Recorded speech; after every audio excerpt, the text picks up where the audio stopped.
In electrostatics, now we turn to electric field. First of all, I have seen that there is a misconception between electric field and electric field intensity. First of all, let's suppose I have a charge Q. Now I place some another charge, small q, here. Then definitely it will experience some force.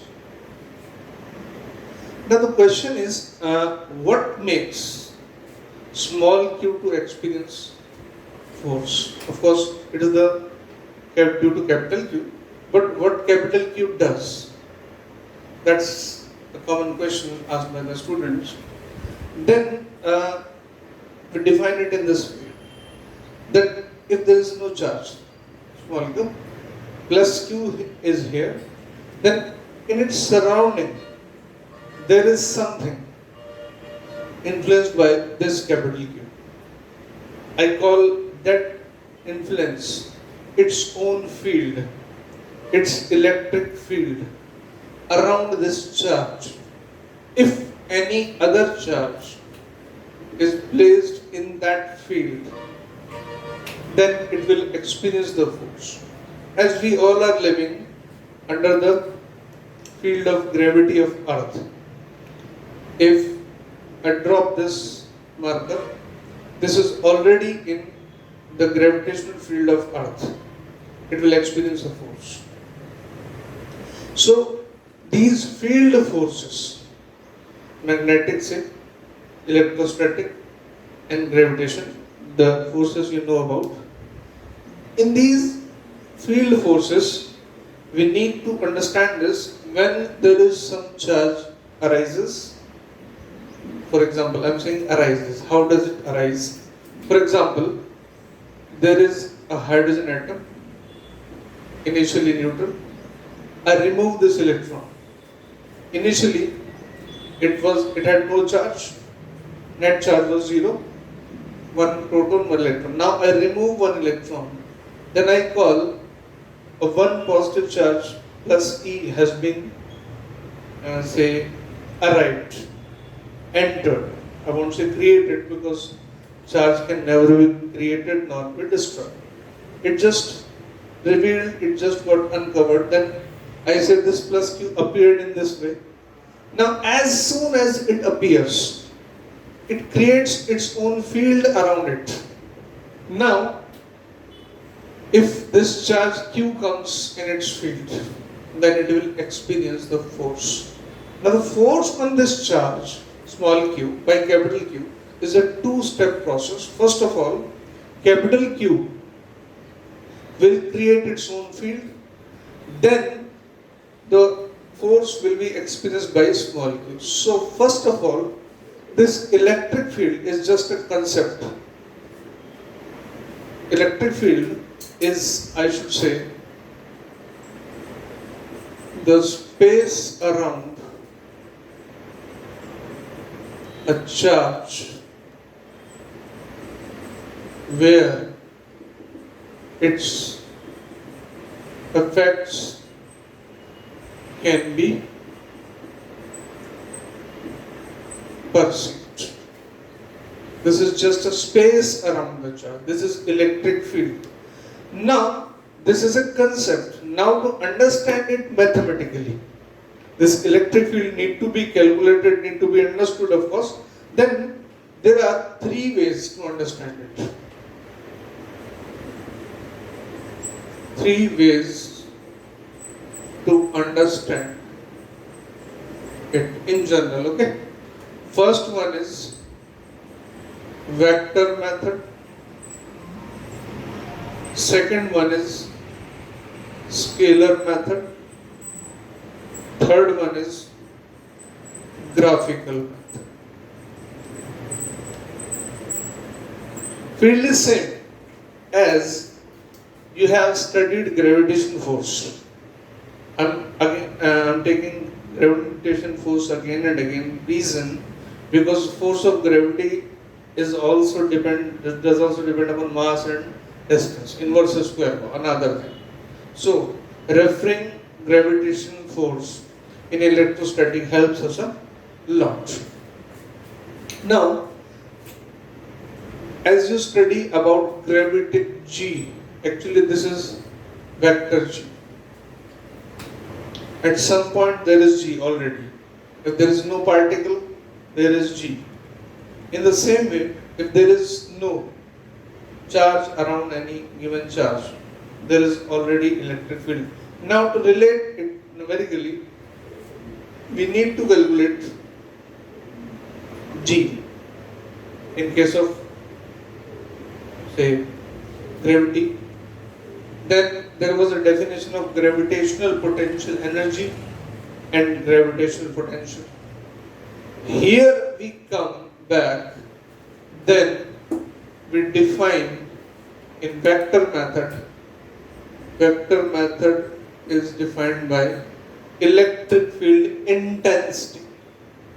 Scalar method, electric potential. Graphical method, electric lines of force. We'll study them step by step. So electric field is a concept, the space around a charge. Now I define electric field intensity. Electric field intensity denoted by capital E vector.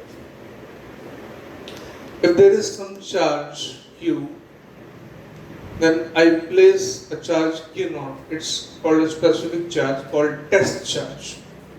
It is so small that it can experience the force due to Q in the field of Q. It doesn't create its own field. Now suppose it experiences a force F. Then this F upon Q0 is defined as electric field intensity, or in better words, limit Q0 tends to 0. That means this Q0, which is test charge, it is very small in itself. Now we define electric field intensity as at any point the electric field intensity E is defined as, at any point electric field intensity E is defined as the force experienced by a unit positive test charge. Now if you divide F by Q0, you will get a unit positive force for unit positive test charge. To define it, E at any point, say P, is equal to the force experienced by a unit positive test charge Q0 placed at that point. It's defined as, this is Q, this is small q, it experiences a force Q0, then electric field intensity is defined as F by Q0. Now, the unit of electric field intensity is definitely force Newton per coulomb. Later on, I'll explain it is volt per meter also. Dimensional formula. Its dimensional formula of E F by Q0. M1 L1 T minus 2, and this is AT. A for current, then dimensional formula for E is M1 L1 T minus 3 A minus. we need to discuss dimensional formula of epsilon naught also here, so that it will be more clear as I explained 4 pi epsilon. This one. Now epsilon naught can be written as Q1 Q2 bar 4 pi f r square. Dimensional formula for epsilon naught, dimensional formula for Q1 Q2 for f for r square. 4 pi is a number doesn't have any dimension. Now this is 80, this is also 80, A2, E2, M1, L1, T minus 2, this is L2. Finally, we have M minus 1, L minus 3, T minus 2, and above it goes T4, A2. This is the formula for epsilon naught. As K is 1 by 4 pi epsilon naught, so dimensional formula of K, small k, is inverse of epsilon naught. Right? Now, we come back to electric field intensity.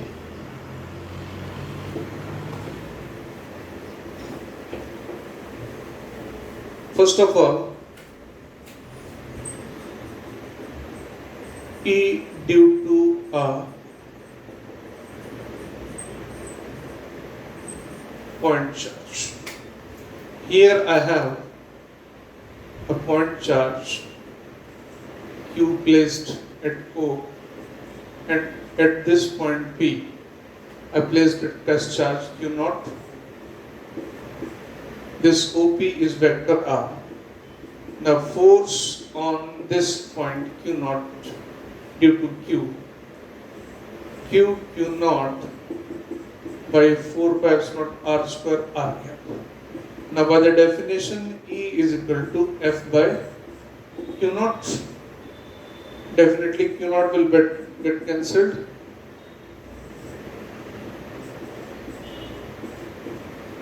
Now I have E is equal to Q by 4 pi epsilon R square. This is simple definition of electric field intensity at some point P at distance R from the charge Q. It is E is equal to Q by 4 pi epsilon naught R square R cap. Now, few other things which are very common here for the Coulomb's law and electric field intensity. For example, I talk about principle of superposition.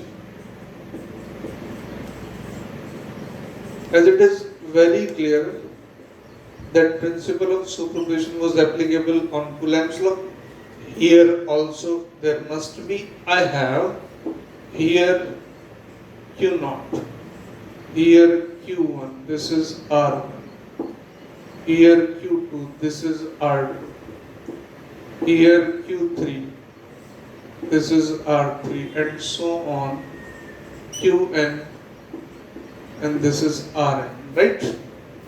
Now E1, Q1 by 4 pi epsilon naught R1 square, R1 cap. E2, Q2 by 4 pi epsilon naught R2 square, R2 cap. E3, Q3 by 4 pi epsilon naught R3 square, R3 cap. And so on as we move, then En, Qn, 4 pi epsilon naught Rn square, Rn cap. I should write E net is equal to E1 plus E2 plus so on En, or I write this in form of summation I equals to 1 to n 1 upon 4 pi, let me write this way, wait, I write here 1 upon 4 pi epsilon naught I equals to 1 to n. 1 by 4 pi is not common everywhere. Qi Ri square Ri cap. This is a general formula for n number of charges if they have net electric field at this point, say P. But this is for the point charge, and we used principle of superposition.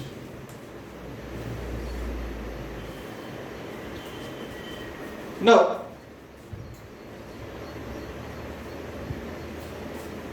if I talk about this, we discussed about point charge.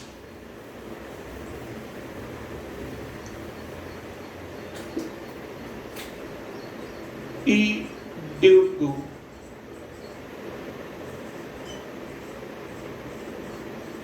continuous charge distribution. Now, what is continuous charge distribution? We have assumed already that charge is, not assumed, it is true that charge is quantized, but small numbers, small charges when collected together, if calculated over a larger area, then we can count them continuous. For example, the quantized element of charge is an electron. Now suppose there is 1 mole of electrons spread over 1 meter square. Then taking one electron will become very difficult. Now that comfortable thing will be that on 1 meter square you just smear up the all 1 n of 1 mole of electrons. Then there is a shear continuity. Then in case of huge amount of electrons, huge amount of quantized particles spread over any area, over any line, over any volume in a large number, then we can drop the idea of quantization. That's very important thing here. Now we consider a certain volume or surface area or a line like wire having charge distributed according to their geometry. So here I give just a rough idea. I have this substance. It can be a surface area, it can be a volume, it can be a straight wire. There is charge distributed over the entire surface. Now I want to find electric field at this point P. Suppose the total charge is Q. It may be of 100 coulomb, it may be 1000 coulomb, it can have very large number. I'm just giving you if I ask 1.6 coulomb of charge contains how many electrons? Suppose I say simply 1.6 coulomb charge. Then how many number of, and this area is say 4 meters square only, right? Then how many number of electrons are there? I simply say Q equals to Ne, N equals to Q by E. Q is 1.6, E is 1.6 into 10 to the power minus 19. Then N is 10 to the power 1 plus 19. It's a very huge number. Such huge number of electrons are spread over or distributed thoroughly inside the volume or distributed along the line. Then the concept of quantization has no significance in this case. Now, what significant can we make from this now? What we do? I take a small section. If I take an area. If it is 2D object, I take a small strip dl. If it's a linear object, 1D object, I'll take dv. If this is a 3D object, I discuss all these three things. I'll discuss later in details. Now, whatever this is, if I have a small area, I have a small length, I have a small volume, then it will contain, suppose, some amount of charge, say dq. Then for this point, if this position vector is r, the electric field I call dE is equal to dq by 4 pi epsilon r square r cap. Now the calculation of dq has importance here. If it is on the surface area, then it will be multiplied, the area will be included. If it is distributed throughout the volume, then volume will be considered. On line, then line should be considered. Let's discuss these three things separately. First of all, I talk about volume charge distribution. Let me tell you one thing. If we have a 3D object and it is metallic, then charge cannot remain inside the metal. It will definitely come on the surface. So whenever there is volumetric charge distribution discussed, then certainly the 3D object is a non-metal. Keep in mind, why does it happen that in metals it goes outside? I'll discuss later. First, volumetric or say 3D charge distribution.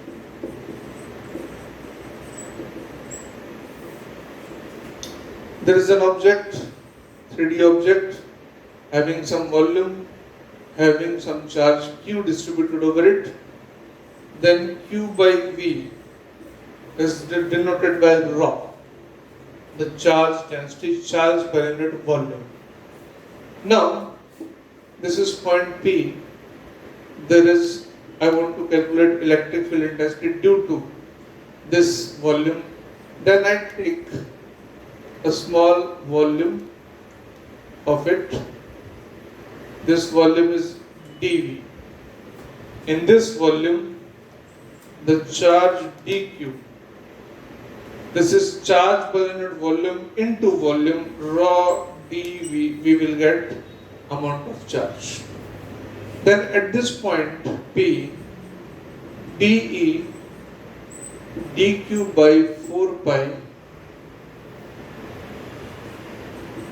pi epsilon naught r square.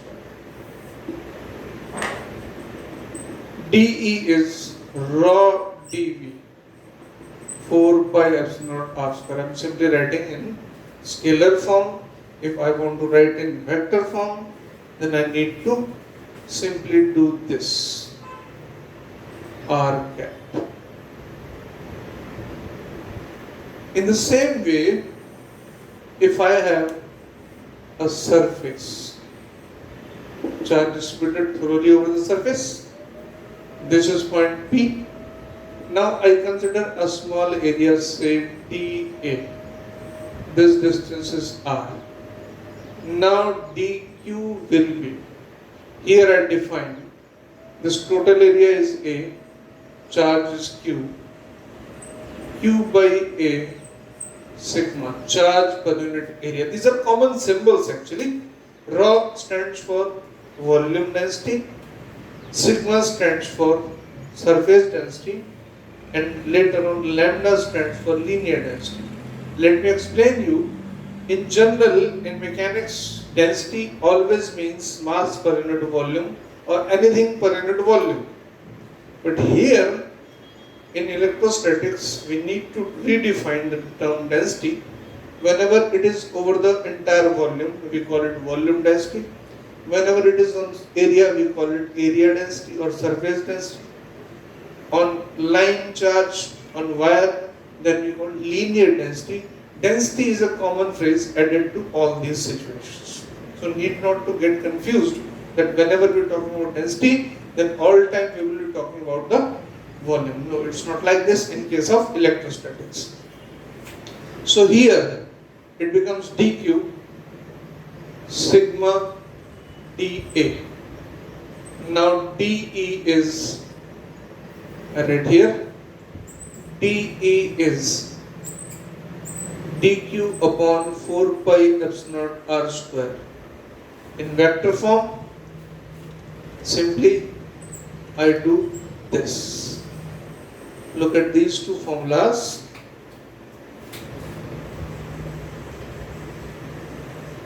This is just a theoretical mathematical discussion.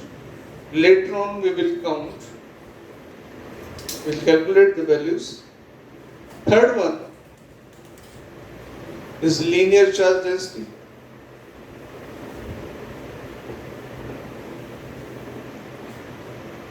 There is a wire having some charge distributed over it. Here I call charge Q over length L. It is defined as lambda. Charge per unit length or linear density. Again we have point P. There is a small length dl. From this, for this length dl charge is lambda dl dE dq by 4 pi epsilon r square. dE dq is lambda dl upon 4 pi epsilon r square, and it is this in bracket. Got it? Now, first was raw volume charge density, sigma surface charge density, lambda linear charge density. Right? This whole is theoretical study. Then we conclude, if we have in some place continuous charge distribution as well as point charges. Point charges are called discrete particles. Now, if somewhere there is collection of everything, then E net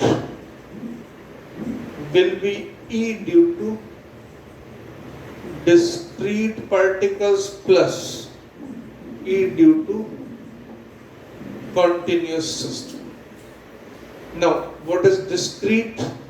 As I explained, Qi summation 1 upon 4 pi epsilon naught Ri square Ri cap. Continuous, it can be DEV plus DES plus DEL, collection of all these.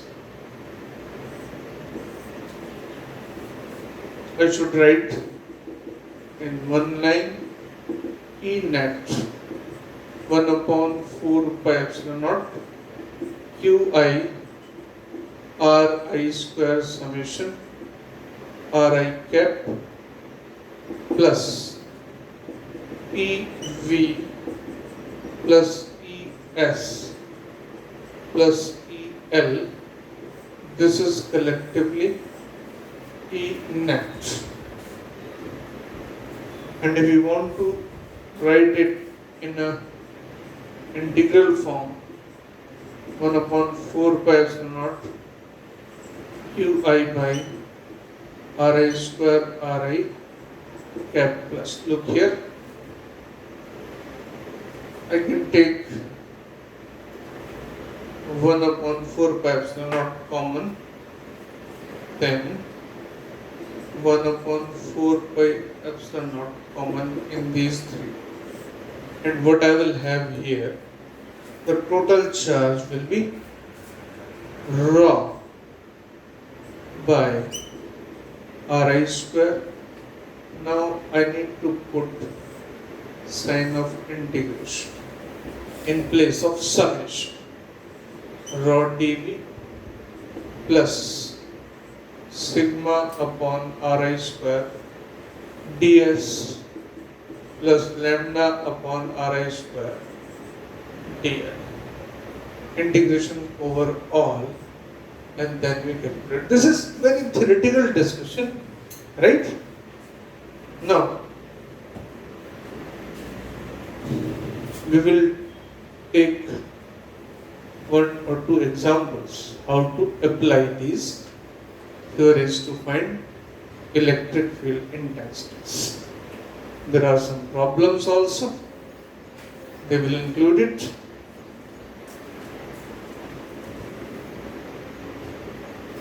Look here, I give an example, and this is a problem here. I first start from a wire. This is a wire of length L having charge density lambda. Length is not given. At this point P, we need to find the electric field. Find E at P. Now what we do here, first of all, it must be given that what is these extreme angles. Suppose this is alpha and this is beta. This is the question to find the electric field intensity. Now what I do here, first of all, I need to decide, because I have the formula always for a, as I took rho dV, sigma ds, lambda dl. Let me tell you, rho dV, sigma ds, lambda dl all give rise to dq, a point charge, assumption of a point charge. So first of all, in this calculation we need the assumption of a point charge. Then to decide electric field intensity due to that point charge, and let's see further what mathematics we can perform over it. Suppose this distance is given A. Now we think about it. We solve it. Here I take an element of length dl, and this distance is r. This point is A.